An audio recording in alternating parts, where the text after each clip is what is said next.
నమస్కారం అండి. లొహరాకి స్వాగతం. యాక్చువల్లీ చెప్పాను కదండీ! లొహరా అంటే ప్రొడక్ట్సే కాదు. మేమేదన్నా మంచి ప్లేసెస్‌కి వెళ్ళినా, ఏదన్నా ఉన్నా మీతో షేర్ చేసుకుంటాం మధ్యలో వీడియోస్‌లో అని. ఇది అలాంటి వీడియోనేనండి. యాక్చువల్లీ తిరుపతి వెళ్ళాము. అందుకే ఆహ్, స్వామికి హెయిర్ అది ఇచ్చేసాము. ఆహ్, అండ్ తర్వాత శ్రీకాళహస్తి వెళ్ళామండి. యాక్చువల్లీ శ్రీకాళహస్తి నేను విన్నది ఫస్టయితే మామూలుగా నేను వెళ్ళే ముందు రాహుకేతు పూజకి చాలా ఫేమస్ అని మాత్రమే విన్నానండి. కానీ వెళ్ళిన తర్వాత అక్కడ స్టోరీ అండ్ పెయింటింగ్స్ అవన్నీ చూసాక చాలా ఇంట్రెస్టింగ్‌గా అనిపించిందండి. సో, అది మీతో షేర్ చేసుకుందామని అనుకుంటున్నాను ఈ వీడియోలో. అండ్ శ్రీకాళహస్తిలోనే వీడియో తీయొచ్చండి. కానీ మెయిన్ టెంపుల్స్‌లో కెమెరా అంతా అలౌడ్ కాదు కదండీ! యాక్చువల్లీ ఇన్‌సైడ్ టెంపుల్ ఎంతో బ్యూటిఫుల్‌గా ఉంది. ఔట్ సైడ్ జస్ట్ షాప్స్ అవి ఉన్నాయండి. అందుకే నేనేమనుకున్నా అంటే ఇలా దేవుడి దగ్గర కూర్చొని ఆహ్, చిన్న ముగ్గేసానండి. నేనేం అంత ఎక్స్‌పర్ట్‌ని కాదు. బట్ ఇదే భగవంతుడు అనుకోని మీతో షేర్ చేసుకుందాం అని అనుకున్నానండి. సో, ఆహ్, coming back to story. Srikalahasti అంటే అండి శ్రీకాళహస్తి. శ్రీ అంటేనేమో సాలెపురుగండి స్పైడర్. హ్మ్. కాల అంటేనేమో స్నేక్ అండి. అండ్ హస్తి అంటేనేమో ఏనుగు. యాక్చువల్లీ ఆహ్, అక్కడ శివుడున్నారు కదండీ! ఈ శివుడేంటంటే పంచభూత క్షేత్రాల్లో ఈ శ్రీకాళహస్తి ఒకటండి. అంటే ఈ పంచభూతాలు ఎవరంటే మనకు తెలుసు కదండీ! ఎయిర్ వాయువు, నెక్స్ట్ ఎర్త్ భూమి, నెక్స్ట్ ఆహ్, అదేంటి వాటర్ నీరు, ఆహ్, ఫైర్ అగ్ని, నెక్స్ట్ ఆకాశం స్కై. సో, ఇందులో వాయులింగం అంటారండి ఈ క్షేత్రాన్ని. అండ్ దానికి తోడు దక్షిణ కైలాసం అంటారండి. ఆహ్, సో, ఈ పర్టిక్యులర్ శివలింగం ఏంటంటే అండి, మీరు గర్భగుడిలో చూస్తే అఖండ దీపం యాక్చువల్లీ విండోస్ అంతా ఏమి ఉండవండి. అయినా కూడా ఒక లైట్ ఇట్లా ఫ్లిక్కరింగ్ అంటే ఇప్పుడు గాలొస్తున్నప్పుడు ఎలాగైతే కదులుతూ ఉంటదో, మిగతా లైట్స్ అన్నీ అంటే మిగతా ఒత్తులన్నీ స్టేబుల్‌గా ఉన్నగా అదొక్కటి మాత్రం ఇట్లా ఫ్లిక్కరింగ్ ఉంటదండి.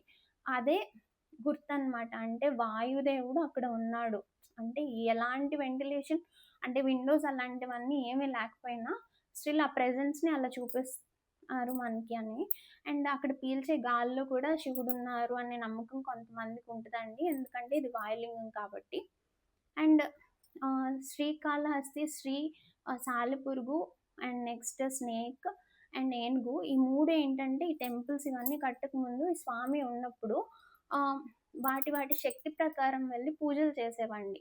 ఎలాగంటే ఈ స్పైడర్ ఏమో వెబ్స్ అంటే సాలెగూడెం అది దాని తత్వం అది కదండీ! సో, శివలింగం చుట్టూ అల్లేదనమాట. అంటే స్వామికి ఒక అంటే ఎలాంటి ఆహ్, సన్ అలాంటివేం తగలకుండా తనకి తెలిసినట్టు అలా అల్లి అలా పూజ చేసుకొని ఎళ్ళిపోయేదండి. దాని తర్వాత కాల అంటే స్నేక్ అండి. స్నేక్ ఏంటంటే ఆహ్, పాతాళ లోకం నుంచి మణులుంటాయి కదండీ! స్నేక్ మణులు ఆహ్, అవి తీసుకొచ్చి స్వామికి అర్పించి అలా పూజ చేసుకునేదండి. ఇదంతా అయిపోయిన తర్వాత ఏనుగొచ్చేవారండి. సో, ఏనుగు ఏం చేసేవాళ్ళంటే, ఇదంతా తీసేసి ఈ అరేంజ్‌మెంట్ ఆహ్, ఆహ్, అదేంటి ఇక్కడ స్వర్ణముఖి నది అని ఒకటుంటదండి. అక్కడి నుంచి వాటర్ తీసుకొనొచ్చి ట్రంక్‌లో స్వామికి అర్పించి నెక్స్ట్ ధవళ పూలో ఏవో అండి, లేకపోతే పువ్వులతో అంటే నేనంతా కొంత నేర్చుకున్నాను కాబట్టి మామూలుగా పువ్వులతో, ఆకులతో వాటితో దేవుడిని అలంకరించి వెళ్ళిపోయేవాళ్ళండి.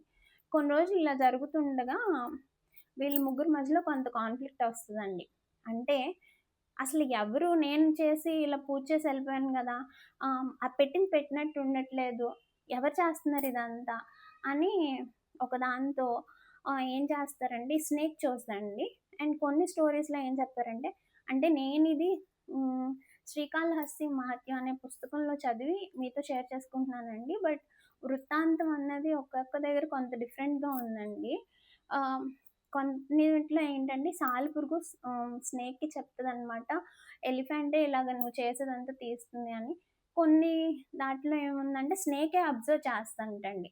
అంటే ఆహ్, ఎవరో నేను పెట్టిన మనులన్నీ తీసేస్తున్నారు. ఎవరు ఏంటి అని అలాగే ఉండి చూసి, ఓహ్! ఏనుగు ఇలా చేస్తుందా అని చెప్పి చూసి నెక్స్ట్ టైమ్ ఏం చేస్తదంటే నెక్స్ట్ ఏనుగు వచ్చినప్పుడు ఏనుగు తొండంలోకి దూరిపోయి అక్కడ కాటేస్తదండి, అంటే విషం.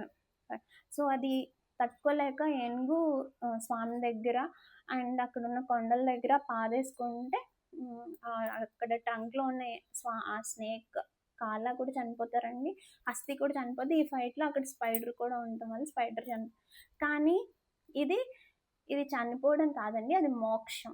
అంటే స్వామి ఆ ముగ్గురికి మోక్షం కలిగించారు.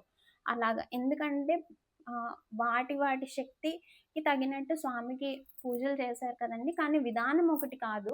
కానీ లోపల ఉన్న భక్తి మాత్రం ఒకటే. అండ్ ఇంకోటి మోక్షం అని ఎందుకంటున్నానంటే అండి, ప్రతి ఈ సాలెపురుగుకి కానీ, ఈయన ఎవరు స్నేక్ గానీ, లేకపోతే ఈ హస్తి ఏనుగు గారికి కానీ పూర్వజన్మలున్నాయండి. ఈ పూర్వజన్మ వృత్తాంతం వల్లే వాళ్ళు ఈ జన్మలో ఇలా వచ్చి స్వామికి పూజించుకొని మోక్షం పొందుతారండి. ఆ పూర్వజన్మ వృత్తాంతాలు కూడా మీకు ఇంట్రెస్ట్ ఉంటే, లోహరాల్లో తెలియాలనుకుంటే నాకు కమెంట్ చేయండి. నేను కంప్లీట్‌గా ఇన్ఫర్మేషన్ తెలుసుకొని చెప్తాను. బట్ అదండి. అండ్ ఇంకొకటి వాయులింగం అని చెప్పాను కదండీ! నెక్స్ట్ వాయులింగంతో పాటు ఇక్కడ పార్వతీదేవి గారు జ్ఞాన ప్రసూనాంబగా ఉంటారండి. అసలు చూడటానికి మూర్తి ఎంతో అద్భుతంగా ఉందండి. కానీ అక్కడ ఉన్న వాళ్ళు చెప్పడం అండ్ నేను చదివిన దాన్ని బట్టి అమ్మవారిని చూసిన తర్వాత అమ్మవారి వడ్డాన్నం ఏంటంటే అండి, కొన్ని చోట్లేమో రాహుని వడ్డాన్నంగా చేసుకున్నారని ఉందండి. కొన్ని చోట్లేమో కేతువుని చేసుకున్నారు వడ్డాన్నం. అందుకే రాహుకేతు పూజ అక్కడ చేసుకొని స్వామివారిని దర్శించుకుంటే ఎంతో మంచిదని చెప్తారండి. అండ్ మిగతా అన్ని టెంపుల్స్ కూడా ఇట్లాగా ఎక్లిప్స్ అంటే గ్రహణాలు వచ్చినప్పుడు మోస్తారంట కానియండి, ఈ టెంపుల్ అక్కడ చెప్పిన వాళ్ళదే నేను చెప్తున్నానండి. రాహుకేతు పూజలు చేస్తారంటండి ఓపెన్ చేసి. అండ్ ఇక్కడ రాహుకేతువుల్ని నిజంగా అంటే ఎంతో భక్తితో వాళ్ళకి ఎంతో ప్రాముఖ్యత ఉంటదంట అండి. అండ్ మేము అక్కడికి వెళ్ళాం అని చెప్పాను కదండి రాహుకేతు పూజకి. మేము అంటే అక్కడ డిఫరెంట్ టికెట్స్ ఉన్నాయండి. 500, 700, 1500, 2500, 5000 అట్లా ఉన్నాయండి. మేము 1500 తీసుకున్నాము. సో ఏంటంటే అండి, సామూహికంగానే కానీ ఒక్కొక్క దానికి ఒక్కొక్క డిఫరెంట్ పద్ధతి ఉందండి.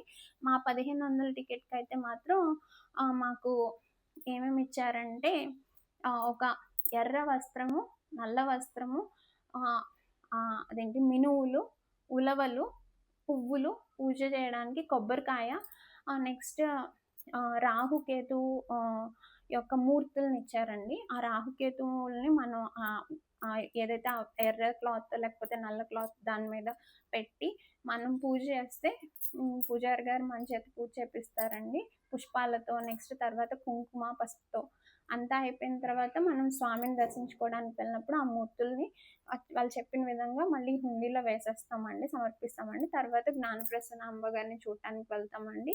అమ్మవారి రూపం చూసిన తర్వాత ఆవిడ వడ్డానం కూడా దర్శించుకొని ఇంకా ఎంతో ఉందండి యాక్చువల్లీ క్షేత్రంలో. ఎవరండి, దక్షిణామూర్తి గారు ఉన్నారండి. అలానే కాకుండా కన్నప్ప గారు ఉన్నారండి. వీళ్ళందరూ కూడా ఈ పర్టికులర్ క్షేత్రంకి సంబంధించిన ఏదో ఒక రకంగా రిలేటెడ్ ఉన్నారండి. అండ్ వినాయకుడు కూడా కింద ఉంటారంటండి. అవన్నీ కూడా ఇంకా ఎంతో అంటే క్షేత్రం విశేషం ఎంతో పెద్దగా ఉందండి. కానీ నేను అనుకున్నాను ఈ వీడియోలో చిన్న ఇన్ఫర్మేషన్ మాకు తెలిసింది, మేము నేర్చుకున్నది మీతో షేర్ చేసుకుందాం అని అనుకున్నానండి. Hope you liked. అండ్ నేను జస్ట్ స్వామిని ఇలా వేసుకున్నానండి, తప్పుగా మాత్రం అనుకోవద్దు. నాకు తెలిసినట్టు నేను చెప్పానండి, నాకు తెలుసుకొని చెప్పానండి. బట్ ఇలాగ పెట్టుకోవడానికి అక్కడ మేము వీడియో తీయడానికి కుదరలేదు కాబట్టి ఇలా ఇంట్లో ఈ వృత్తాంతం చెప్పడం జరిగింది. అండ్ ఆ ప్లేస్ని కూడా శ్రీకాళహస్తిని దక్షిణ కైలాసం అంటారంటండి. అంతేనండి. Thank you so much.